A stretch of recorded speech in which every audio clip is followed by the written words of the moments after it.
So let me go ahead and frame the agenda for you guys, what we're gonna do today. We're gonna do our warm-up, which is basically just me explaining the activity. Second, we're gonna do a gallery walk activity. We're gonna have a discussion if time allows it. And also if time allows it, we'll do a reflection/exit ticket. We're gonna try and get through these three. We won't have to worry about this. All right, so can I get somebody to read my content standard?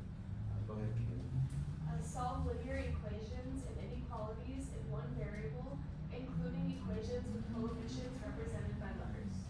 Cool. All right, and my lesson objective. Go ahead, Angie. Students will apply properties of equality and reasoning to identify correct errors when solving equations and inequalities. Yeah. So yesterday we did the heavy chunk of like the lesson and stuff. So we went over linear equations and inequalities. We went over that, and today's just kind of a review and to like avoid common errors that sometimes we may do in our homework or exit tickets. So the mathematical practices that I'm focusing on is MP1, which is make sense of problems and persevere in solving them. MP3, construct viable arguments and critique the reasoning of others. We want to have like a backup of why we solved certain problems. And MP6, which is attentive precision. All right, just like my agenda has said, we're gonna do the warm-up. So our problem is 3 parentheses x plus 2 equals 12.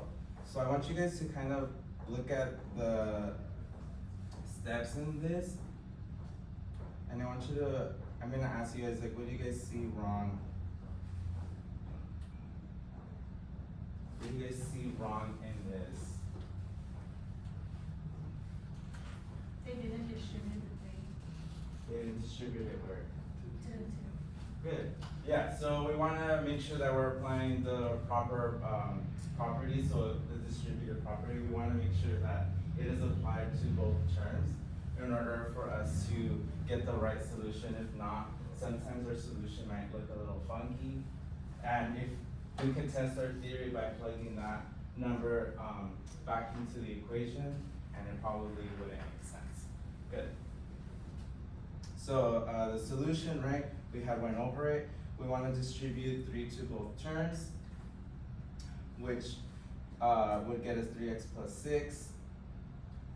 We do the inverse of positive 6 on both sides.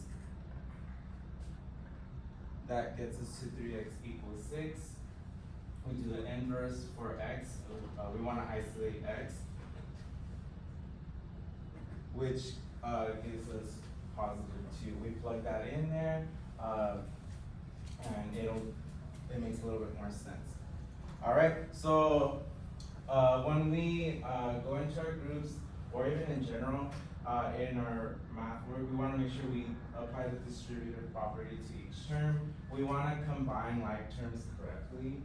So we want to combine our x's and our whole numbers. We also want to do the same operations on both sides. And to be clear, we want to check our answers. So if time allows it, we should always plug in x to the original equation and see if it makes sense. All right, so like I said, we're going to be doing a gallery walk. You guys are going to be math detectives today. So in a little bit, I'll go ahead and tell you which groups you guys are in. At each station, we're going to identify the error. So you guys are going to have post-it notes and kind of just write what the error is. Write the right way, the correct mistake. We're going to correct the mistake. And then number 3, explain why it's incorrect. So I have sentence frames already for you. So the mistake happened when blank, because blank. The correct step should be blank. And if time allows it, if you guys are done before the 2-minute timer goes off, then